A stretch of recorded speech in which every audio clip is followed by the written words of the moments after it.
everyone, welcome to another episode of Island Uplift's history class. It's so good to have you here. Now, in today's episode, we're going to take a look at a group of people who were known simply as the Aztecs. Now, for this lesson, for this topic, we want to cover a couple of objectives. And just as what we did for the Mayans, the Taino, and the Kalinago, we will study the Aztecs by looking at the following. First, we will look at some general information and the origin. Then we will look at their social and political structure. Then we'll take a look at their religious beliefs, their economic practices and patterns, art forms, science and technology, and then we'll do an overview of their achievements. So let's get into it. Now, first of all, general information and origin. Now, as you can see before you here, this is a map, a generalized map of the reaches of the Aztec Empire. And as you can see, it is located in Mesoamerica, or what we know today as Central America, specifically in Mexico. Now, the Aztecs were a Mesoamerican people group whose empire flourished between the years 1300 and 1521. Now, they were basically an amalgamation of different people groups across central Mexico who spoke a language called the Nahuatl language. Now, the Aztecs used to refer to themselves as Culua Mexica. Now, Culua was a name that they used to associate themselves with Culhuacan, the first city-state that was founded by a group of people called the Toltecs. Now, the Aztecs saw the Toltecs as intellectual predecessors, as their intellectual predecessors. Now, Culhuacan was seen as the most civilized of the Valley people groups. This is speaking about the Mexica Valley. They also used the word Mexica, so we see that they call themselves the Culua Mexica. They use the word Mexica, and this was derived from the word Metzliapan, meaning moon lake. And this was the mystical name that was used to refer, or in reference, to Lake Texcoco. Now, this lake, Lake Texcoco, was the lake on which they would later build the central city for their empire. Now, the popular name that we refer to them as the Aztecs, the name Aztec is derived from the word Aztlan, which means, or it could have meant either one of these three things. It could have meant white land, land of white herons, or place of herons. Now, this originated from a legend which stated that the Aztec people would have originated from a land known as Aztlan. In any case, they would have most likely started as hunter-gatherer groups that, with advancement and a similar language, created an amalgamation that led into the establishment of an empire. Now, just a little additional note, the Aztecs were actually one of the younger people groups in this Mesoamerican era. So, for example, we would have, in episode 1 of our history class series, we would have just taken a brief look at a group of people called the Olmecs. And then, of course, we would have taken a look, especially in episode 2, at the Mayan people group. As a matter of fact, the Mayan people groups occurred before the Aztecs, and their civilization actually dwindled after the dwindling of the Aztec civilization. Now, as stated before, the Aztecs themselves saw themselves as descendants of the Toltecs. Now, before the 12th century AD, the Toltecs would have had a large civilization with a capital city that was named Tula. However, in the 12th century, the city of Tula was invaded and destroyed, and this forced a large group of hunter-gatherers, primarily those known as the Kikimec people, under the leadership of Xolot, to seek refuge in the central zones of Mexico. Now, Xolot and his Kikimec people joined forces with any remaining Toltec people, and their collaborative efforts brought peace to the valley area, the Mexica Valley area, as they were searching for a new home. Now, eventually, they ended up settling near the ruins of Tula. Now, check out what was going to happen here. And this is where we're getting into not necessarily just pure historical evidence, but we're also getting into some Aztec mythology here. Legend says that an Aztec god, a god by the name of Huitzilopochtli, instructed them to depart from the ruins of Tula in search of a new permanent home. Now the location of this home would be revealed to them by this sign. They would see an eagle perch on a cactus called a nopal cactus, and a serpent was supposed to be in the eagle's beak. Now, this specific sign is the emblem that is used today in our modern context on the flag of Mexico. So they traveled, or they began this long journey in search of this sign.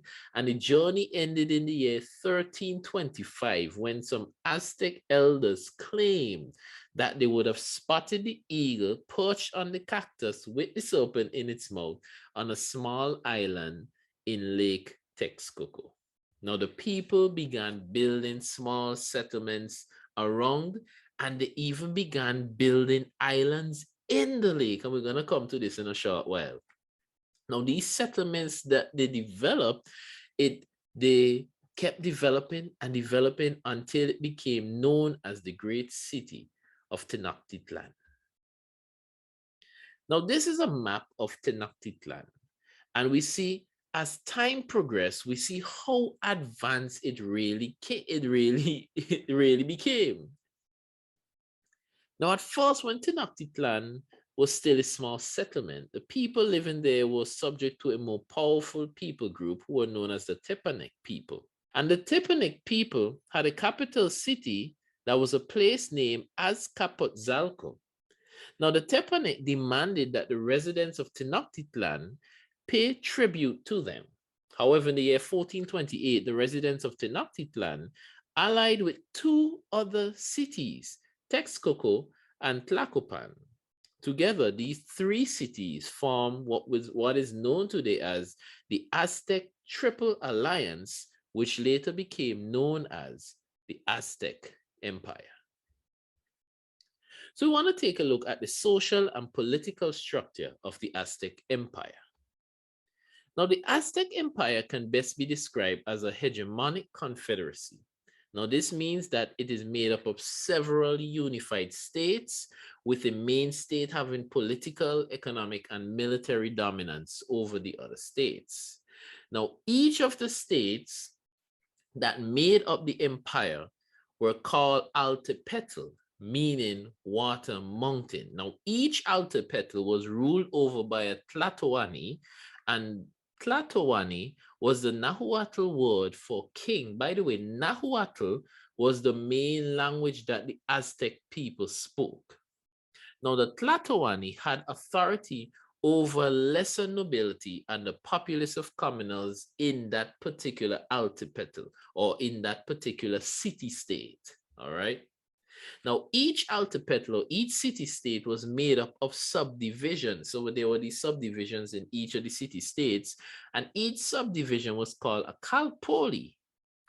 Now, the kalpoli were put in place to serve as like an organizational unit for the commoners, not for the nobility, but for the commoners living there. Now, a kalpoli leader could be elevated to become a member of the nobility, where they, the leader, would be part of what is called the Alpetl government, which would be headed by the Tlatoani, or basically the ruler of that city-state. But here's the thing, because we're looking at an empire, it means that we have to have an emperor. Now, all city-states, or all the Altepetl and their rulers, or all the Tlatoani, fell under the supreme leadership of the emperor, who was called the Huetatloani. And the words Huetatloani means the great king. Now, this great king, or the emperor, since we're looking at basically empire, the emperor would rule from the capital city, which was Tenochtitlan. Now, this position was hereditary, and it occurred in what was seen as a defined noble dynasty. Now, taking a look at Aztec society, we would see that the society was separated into two major classes. Now, the first class consisted of what we call the nobility, or it was known as the Pipiltin class, or the Pilistatus.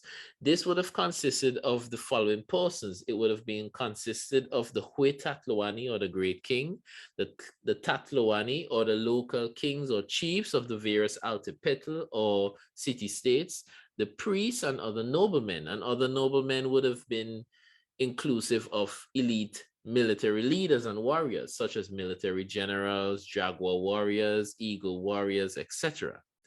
Now, the Tatlawani and others who were considered the most powerful of the nobility, they were called Tuktin or lords. Now, this class had the right to wear fine garments and consume luxury goods, as well as to own land and direct corvée labor. And corvée labor is basically where they were eligible to have a day of unpaid labor being serviced to them. Basically, any of the commoners would give a day of labor to these lords, and the commoners could not get paid for it. So these lords or these tuktin, they were eligible to receive such a privilege, I guess. Now, the second class was called the Masihwaltin. Now, this class consisted of the lower working class and the peasants, or in general, the commoners. Now, not all members of this class owned land, and they were subject to enslavement as a means of repaying debts. However, in Aztec society, slavery was not inherent, so you were not necessarily born a slave. You could be born a commoner, but you were not necessarily born a slave. Only if you had a major debt to pay, you could voluntarily place yourself into a situation of enslavement.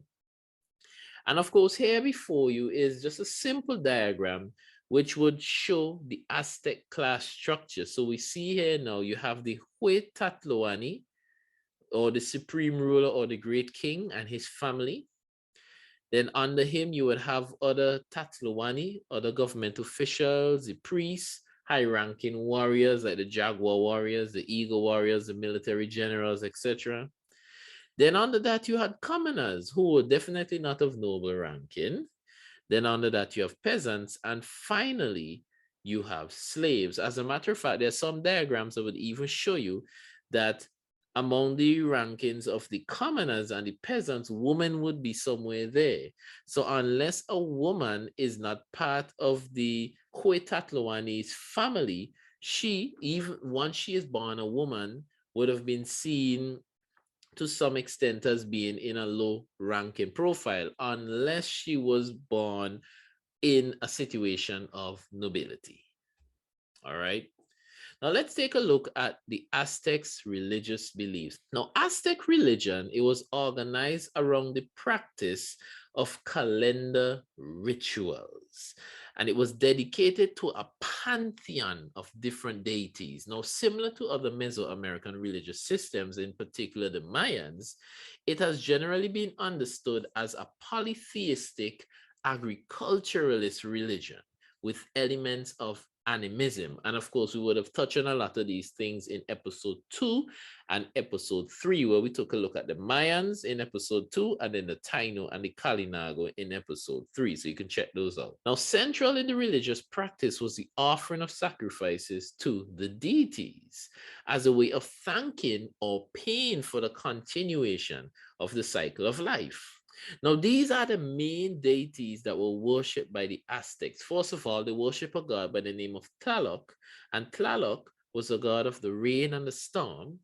There was Huitzilopochtli, who was a god of the sun and war, as well as the tutelary deity of the Mexica tribe.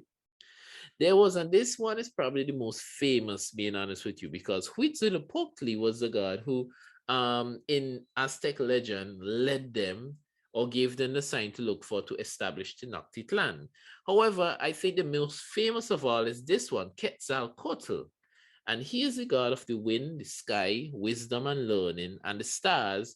And he was also seen not just as a god, but as a cultural hero. And then, of course, there's Tezcatlipoca, and he was the god of the night, of magic, of prophecy, and fate. Now, there was also many other gods and goddesses, but they were usually seen as lesser gods and goddesses compared to these ones that were called.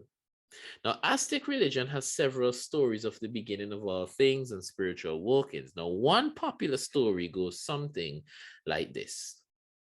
Now, Tezcatlipoca and Quetzalcoatl, they appear as allies, so they're working together to defeat a giant crocodile named Cipactli. And they require her to become the earth to become planet Earth, allowing humans to carve into her flesh and plant their seeds. It had to be done on this condition. It was on the condition that in return they will offer blood to her. And in the story of the creation of humanity, Quetzalcoatl travels with his twin Jolot, remember we spoke about Jolot earlier, to the underworld and brings back bones which are then ground like corn on a metate by the goddess Quetzalcoatl. The resulting dough is given human form and comes to life when Quetzalcoatl imbues it with his own blood. So usually Quetzalcoatl is usually seen as the creator in Aztec religion, as the creator of human beings. Now, a major part of the Aztec religion was the use of calendars. Now, Aztec religious life was organized around calendars. As most of Mesoamerican people, the Aztecs used two calendars simultaneously. First of all, they used a ritual calendar of about 260 days, which is called the Tonalpoali, and a solar calendar of, here it is, 365 days, called the Juipohuali.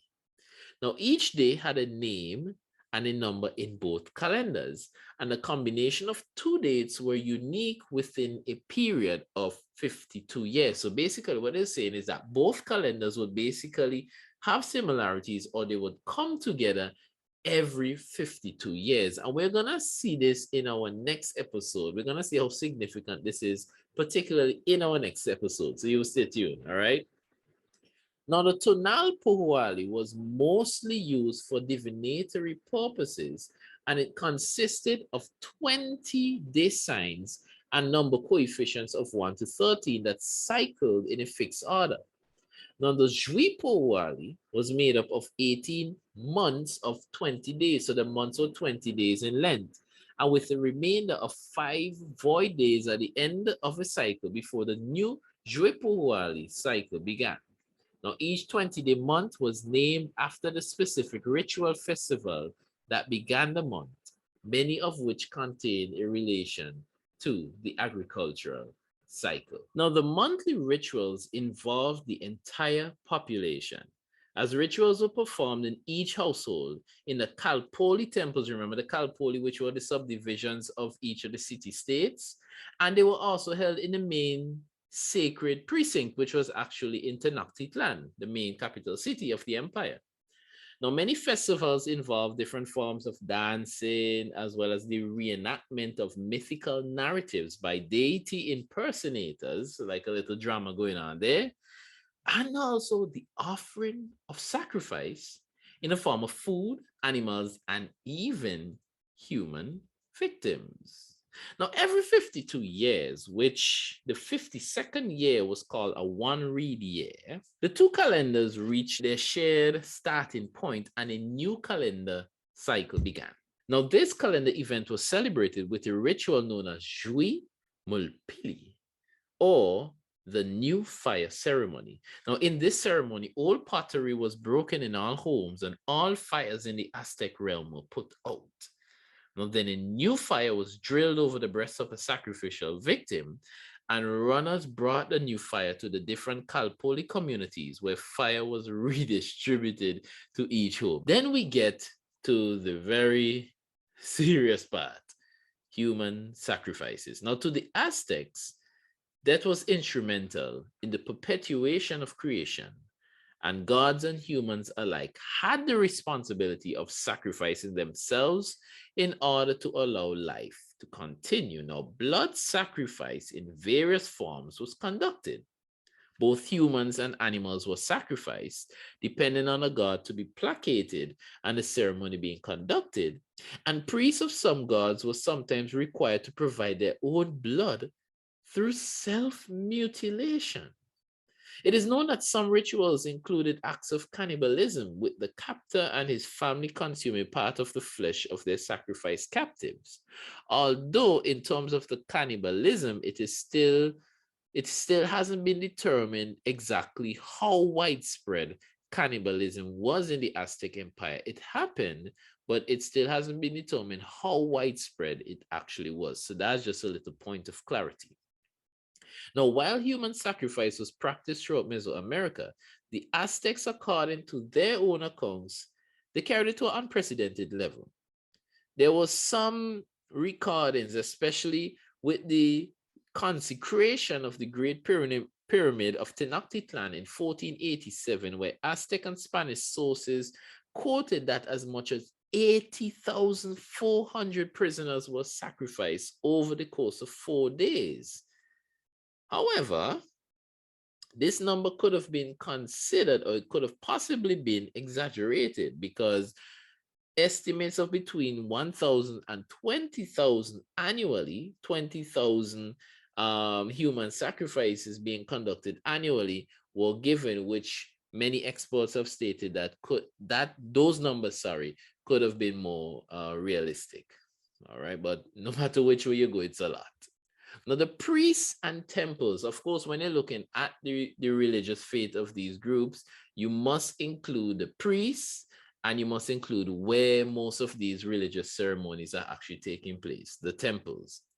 Now, in the Nahuatl language, the word for priest was Tlamakazaki, meaning giver of things.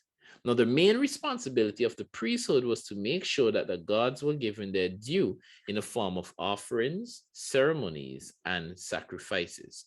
Now, the Huetatloani in Tenochtitlan was the head of the cult of Huitzilopochtli and of the state religion of the Aztec Empire. Now, he had special priestly duties, and you see this often in a lot of the indigenous people in the Caribbean and the Central and South American region, where the emperor or the chief or the head of the group of people, they would also be responsible for carrying out priestly duties. So the Huetatloani, he had special priestly duties in different rituals on the state level. However, the Aztec religious organization was not entirely under his authority. All right, now Aztec temples, they were basically offering monks. They were solid pyramidal structures crammed with special soils, sacrifices, treasures, and other offerings. Now, buildings around the base of the pyramid and sometimes a small chamber under the pyramid, they stored ritual items and provided lodgings and staging for priests, dancers, and temple orchestras. Wow, that's a big spectacle. All right.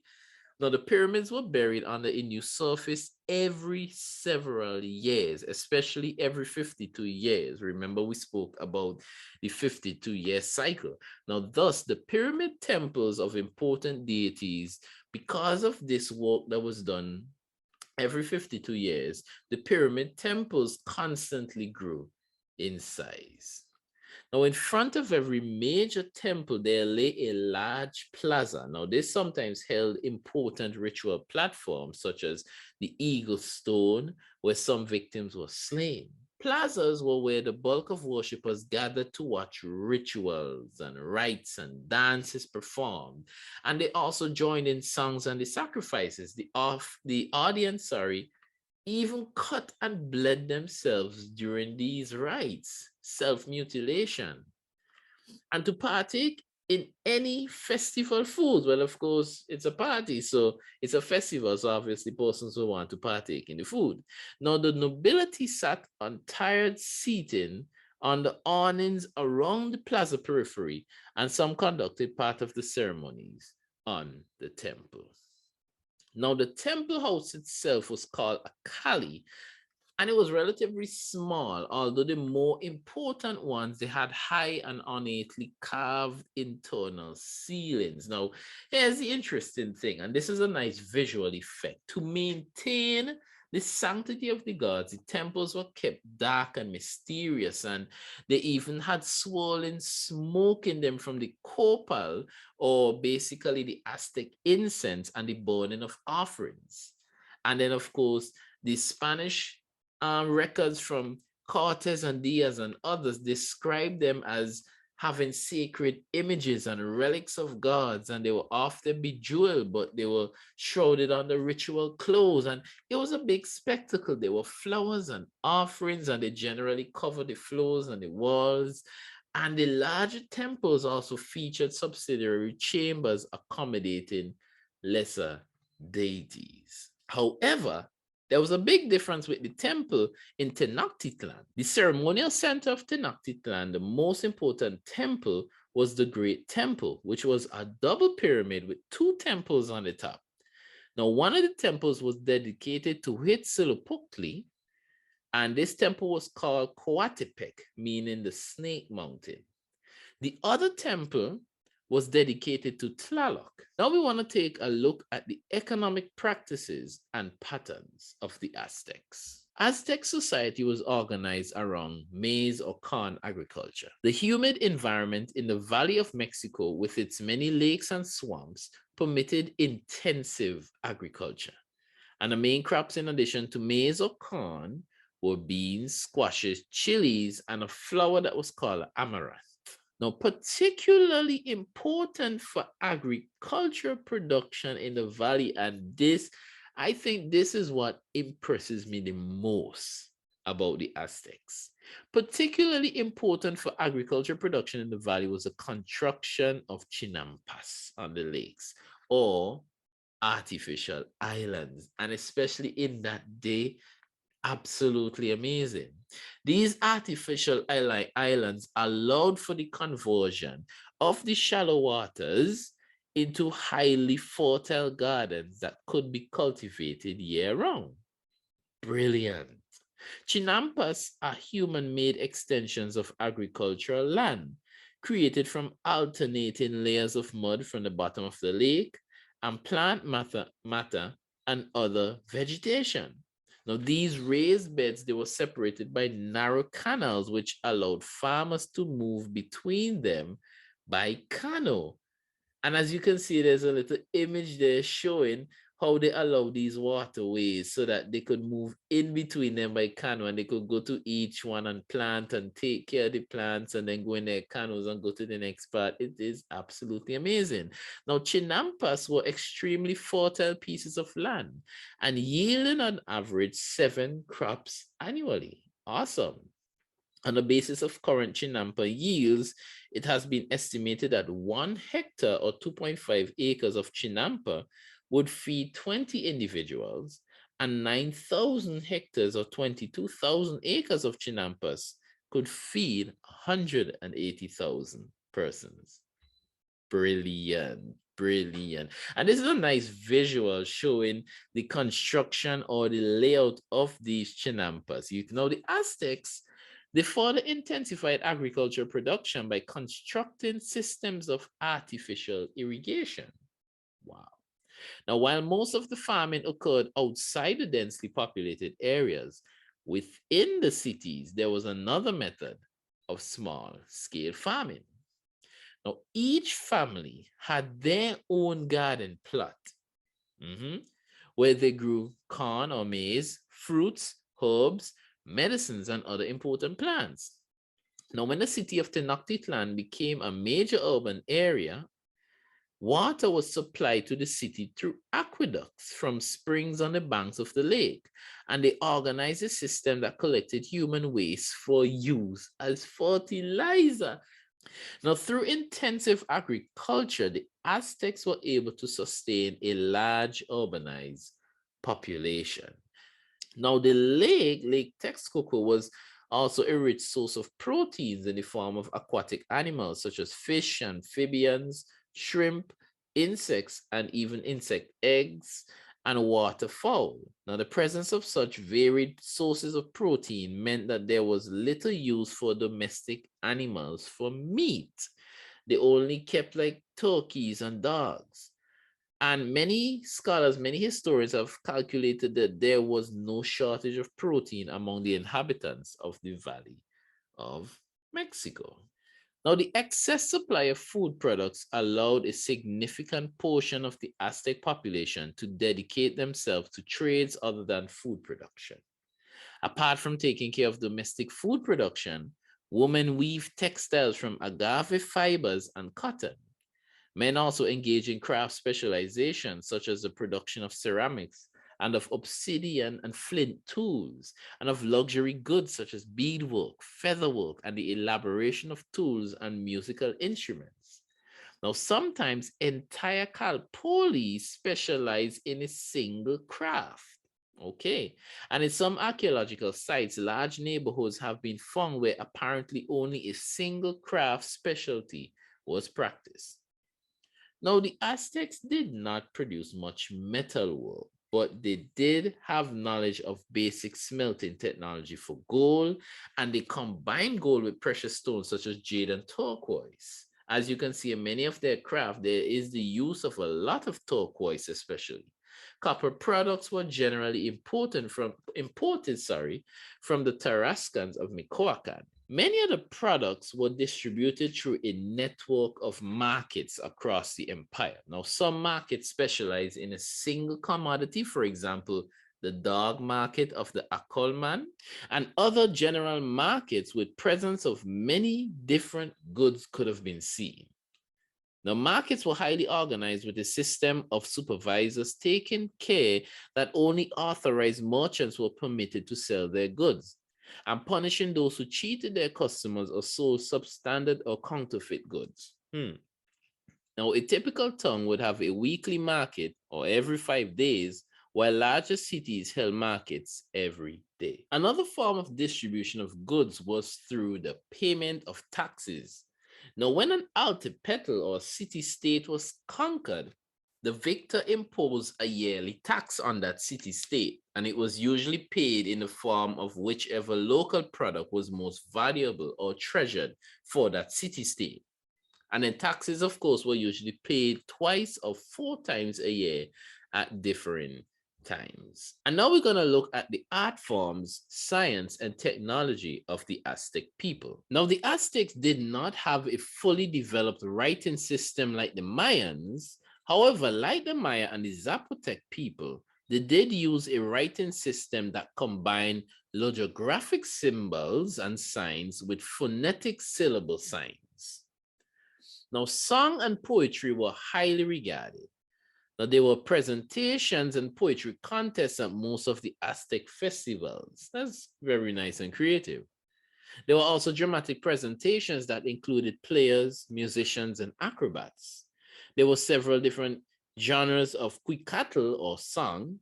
The Yalcuicatl was devoted to war and the gods of war. Teocuicatl to the gods and creation myths and to adoration of said figures. Joquiquatl was dedicated to flowers, a symbol of poetry itself and indicative of the highly metaphorical nature of a poetry that often utilized duality to convey multiple layers of meanings. Hey, hey. And prose was known as Tlatoli, also with its different categories and subdivisions. They were very creative people, expressive people.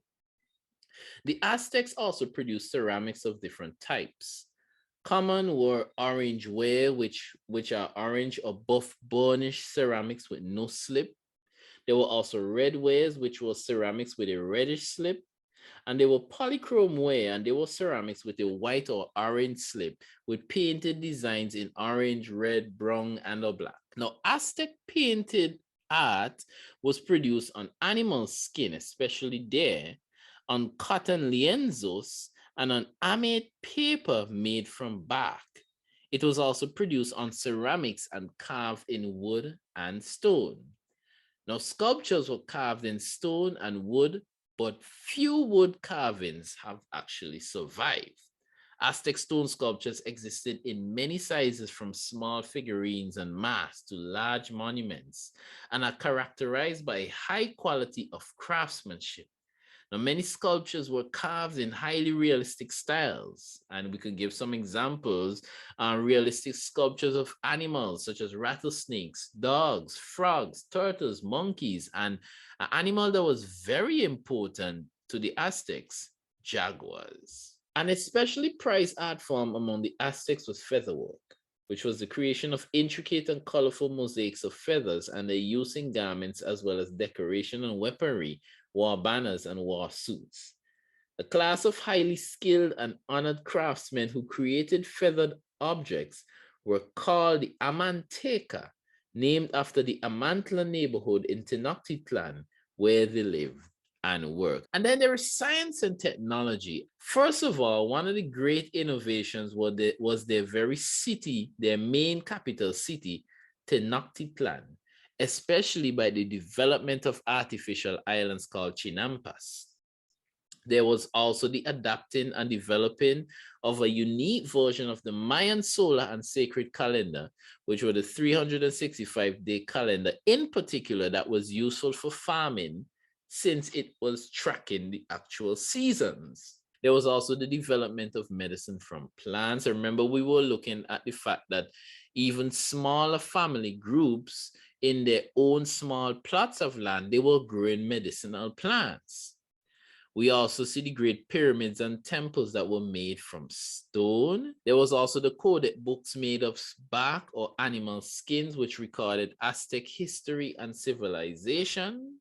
And then, of course, there was the invention and the development of pretty interesting things that we use today and that are necessary to us today, such as popcorn, chewing gum, the use of vanilla, rubber, and specifically latex as rubber, balloons, guacamole, and something pretty interesting, universal education.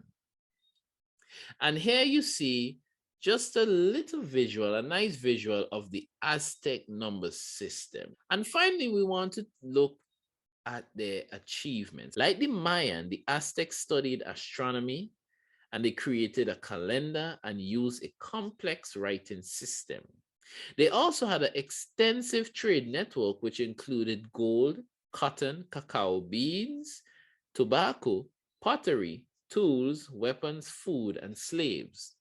They also were highly skilled at agriculture and engineering, especially with the building of their floating gardens and islands that were called chinampas. They were advanced in writing and the development of their alphabet. They, of course, in the adoption of the Mayan calendar, developed their 365-day calendar.